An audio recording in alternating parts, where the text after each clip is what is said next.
Saya udah pensiun kemarin. Tapi TMT-nya kan 1 Mei. Karena kan yang ya bulan ini udah pertengahan ya masuk. Tapi kan saya per hari kemarin.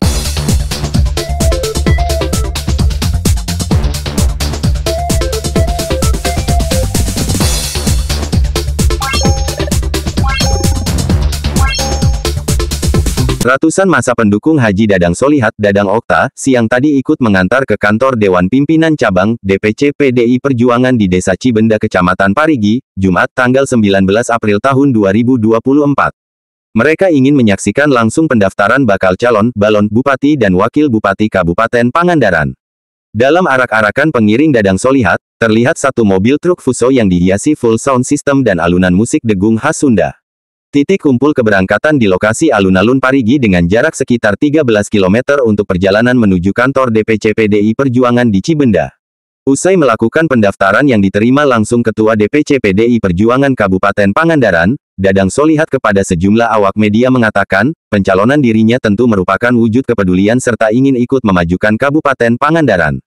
Menurutnya, dengan beberapa konsep khususnya pada sektor pariwisata, dirinya akan meningkatkan daya saing agar dunia pariwisata di Pangandaran bisa lebih baik juga bisa lebih bagus, baik dari segi fisik maupun sumber daya manusia SDM sehingga kunjungan wisata pun akan terus meningkat. Yang pada gilirannya dari meningkatnya jumlah kunjungan tersebut tentu akan berdampak langsung pada peningkatan PAD dan kesejahteraan masyarakat, ungkapnya.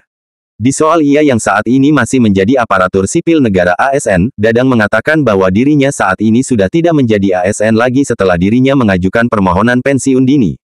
Dadang Solihat yang kerap disapa Dadang Okta yang tinggal di Kecamatan Parigi juga dikenal sebagai pengusaha sukses di bisnis properti sebelumnya menjabat Kepala Badan Pendapatan Daerah Bapenda Kabupaten Pangandaran, terhitung mulai tanggal 1 Mei tahun 2024 mendatang, kata Dadang ia sudah bukan ASN aktif lagi. Dan karena bulan ini sudah pertengahan, maka saya sudah boleh tidak masuk kerja, jelasnya. Alhamdulillah Pak Bupati sangat luar biasa kinerjanya ya. Kalau dilihat dari mulai pendidikan, kesehatan, semuanya sampai infrastruktur tadi nilainya 9,1 ya. Jadi Bupati berikutnya siap tidak terkenal dari sisi itu ya, akan tetapi ya karena beliau ini tinggal melanjutkan, karena komitmen saya juga begitu, yang sudah baik ya lebih baik, yang sudah lebih baik itu pertahankan. Hal yang mendasar ya, kebutuhan rumah ya, dimana banyak masyarakat ada yang rumahnya misal tidak layak, nah akan saya lanjutkan ya, seperti program rutin lahirnya Pak Bupati kemarin. Nah itu perlu dilanjutkan. Kalau misalkan desa A kemarin rumah layak tidak huninya 200 ya, dengan programnya Pak Bupati sekarang sudah 100, berarti saya nanti tinggal 100 lagi ya. Itu nanti itu dengan program berkelanjutan, sustainable development. Ketua DPC PDIP Pangandaran Haji JJ Wiradinata menuturkan, hari ini masih dalam tahap proses penjaringan dan selanjutnya DPC pun akan berkoordinasi dengan Dewan Pimpinan Daerah DPD PDIP Jawa Barat. Ia mengatakan, menjelang esok hari terakhir sesuai waktu yang ditetapkan DPD, hingga hari ini sudah 7 orang yang mendaftarkan diri ke DPC PDIP untuk penjaringan bakalon Bupati Wakil Bupati Pangandaran. Dan pada hari Minggu lusa berkas semua calon ini akan kami diserahkan ke DPD, terangnya. Saya ini sekolah dari D3, Pak. Nggak sempat melanjutkan lagi. Karena Bapak Bambang saat itu tiba-tiba jadi bupati. Padahal S2. Anak buah saya, Pak, di Pangandaran S2. Sekda saya S3, Pak. Kepala dinas S2. Semua, aku D3. Pak Dadang jadi PNS 30 tahun, 20 tahun, Mas Sekda 30 tahun. Baru ngomong, jadi bupati pemimpin. Ya, disitulah diuji kepemimpinan sekalian. Saya bilang ijazah boleh berbeda dengan saya, tapi aku bupati dan aku yang mengendalikan mereka ijazah. Daripada harus punya sikap. Ya, pendapat dari orang tentu didengarkan, pendapat nasihat didengarkan, tetapi polisi. Penentuan kebijakan itu di tangan pemimpin. Jangan ragu, jangan tidak ingin mengambil tindakan. Semua ada resiko. Ketika resiko diambil untuk bagi masyarakat, walaupun kita terpelan kayak lilin, menerangi tapi tidak terang. Saya kira itulah sebuah pimpinan sekalian. Terima kasih. Ya, alhamdulillah banyak yang mendukung kita ketika apa namanya pendaftaran, mereka banyak yang mengantar, bukan terudung serangan kayak cuman kan mengantar itu bentuk ekspresi mereka untuk mendukung ya.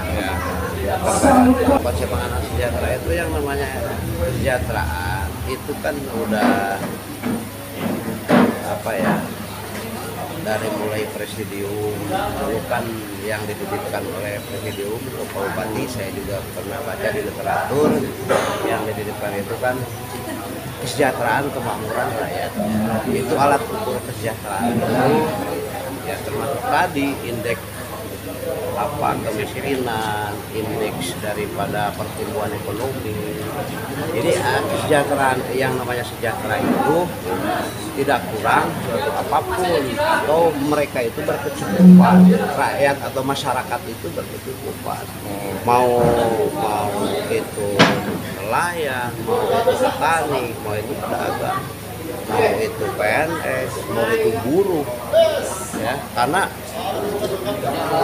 buruh itu selnya itu gajinya itu mencukupi nggak gitu kan untuk keperluan kehidupan mereka itu kan, nah juga harus diperhatikan.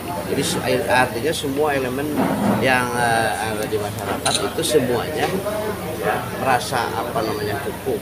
Jadi apa namanya penghasilan mereka itu sebanding itu dengan pengeluarannya atau berbanding lurus dengan pengeluarannya, dan mereka kalau sejahtera itu sudah bisa nabung.